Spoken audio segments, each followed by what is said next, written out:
খেলা শেষ হয়েছে অনেকটা সময় আগেই। সেন্টার উইকেটে আমরা দেখতে পাচ্ছি বিসিবির সভাপতি আমিনুল ইসলাম বুলবুল এবং টনি হেমিং সেখানে উপস্থিত আছেন। মিরপুরে টেস্টে 5 দিনের সম্ভাবনাও আছে এমন ঘটনা হয়তো আমরা খুব একটা দেখি না, কিন্তু এবার ঠিক তেমনটাই সম্ভাবনা আছে। অর্থাৎ বাংলাদেশ দল নিশ্চিত করে কালকে হয়তো বা প্রথম সেশনটাও ব্যাটিং করবে, কিন্তু তারপরে আয়ারল্যান্ডকে যদি পরবর্তী 2 সেশন পর্যন্ত আউট না করা যায় তাহলে এই টেস্ট যাচ্ছে 5ম দিনে।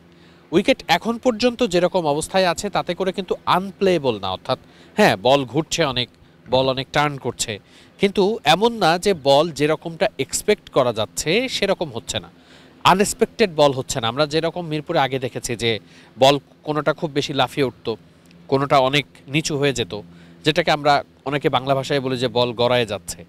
এই ধরনের পরিস্থিতি আমরা মিরপুরের উইকেটে আগে খুব দেখতাম এবং মিরপুরের উইকেট সে কারণেই বিখ্যাত ছিল। কিন্তু এবারের মিরপুরের যে উইকেটটা আমরা দেখেছি সেটা কিন্তু গতানুগতিক সেই ধারা থেকে অনেকটাই ভিন্ন। আমরা এই সিরিজ শুরুর আগেই একটা ভিডিওতে দেখিয়েছিলাম যে মিরপুরের যে কালো মাটির উইকেট, সেই কালো মাটির উইকেটের উপরে 2 দিন করে এমন করেছেন টনি হেমিং যে সেখানে আলাদা করে কাঠগ্রাস দিয়ে, এবং সেটা নর্মালি আমরা জানি যে কাঠগ্রাসটা ছেটানো হয় সেগুলো বাদামি রঙের, অর্থাৎ একটু শুকিয়ে নিয়ে তারপরে ছেটানো হয়, কিন্তু এবার ছিল ব্যতিক্রম। অর্থাৎ আপনারা যে উইকেটটা একটু সবুজ আপ দেখছেন, একটু সবুজ সবুজ, এটা আসলে সবুজ রঙের কাঠগ্রাসই তিনি সেখানে ছিটিয়ে তারপরে রোল করেছেন, এবং উইকেটে হালকা ঘাসও ছিল। তাই খুব স্বাভাবিকভাবেই যে কাঠগ্রাস এবং হালকা ঘাস এটা এত সুন্দরভাবে উইকেটের উপর অ্যাডজাস্ট হয়েছে যে বলটা আসলে খুব ভালোভাবে ব্যাটে আসছে।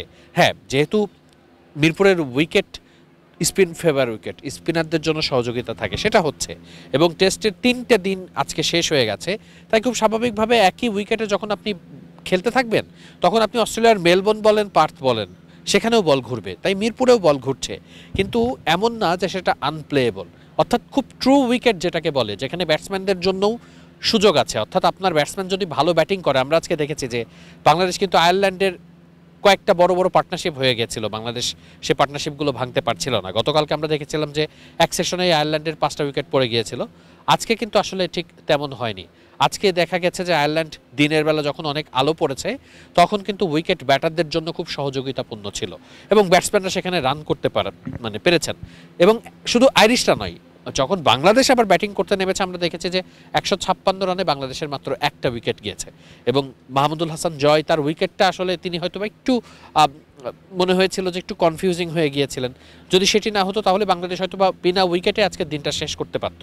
তৃতীয় দিন শেষেও যখন কোনো উইকেটে এভাবে ব্যাটিং করা যায় তখন তো নিশ্চিত আপনি বলতেই পারেন যে এই উইকেটটা আসলে সচরাচর মিরপুরে আমরা যে ধরনের উইকেট দেখি সেই উইকেটের মতো না। তাই খুব স্বাভাবিকভাবেই এই উইকেট তৈরিতে কিন্তু বাংলাদেশ ক্রিকেট বোর্ড আমি বলবো যে বেশ সফল। অর্থাৎ তারা তো ট্রু উইকেট তৈরি করতে চেয়েছিল, সেই উইকেট তৈরিতে সফল, এবং সে কারণেই তৃতীয় দিন শেষে যখন উইকেটে দাঁড়িয়ে টনি হেমিং এবং বিসিবি সভাপতি আমিনুল ইসলাম বুলবুল তারা যখন দাঁড়িয়ে আলাপ করছিলেন, কথা বলছিলেন, তখন আসলে মনে হচ্ছিল যে তারা আসলে সাকসেসফুল, মানে তারা সেই যে একটা জেদের ব্যাপার ছিল যে মিরপুরেও ভালো উইকেট বানানো সম্ভব, মিরপুরেও ট্রু উইকেট বানানো সম্ভব, মিরপুরেও এমন একটা উইকেট বানানো সম্ভব যেখানে টেস্টেও রান হবে, টেস্টেও খেলা 4র্থ দিন বা 5ম দিন পর্যন্ত যাবে, সেটা কিন্তু আমাদের কাছে মনে হয়েছে। এবং সেদিক থেকে কিন্তু আপনারা মিরপুরের উইকেটকে সবসময় সমালোচনা করেন, আমরাও সবসময় সমালোচনা করি, এ যাত্রায় হয়তো বা কিছুটা বাহবা দেওয়া যেতেই পারে। মিরপুর শেরেবাংলা জাতীয় ক্রিকেট স্টেডিয়াম থেকে ওয়াহিদ মুরাদ, মিডফিল্ড।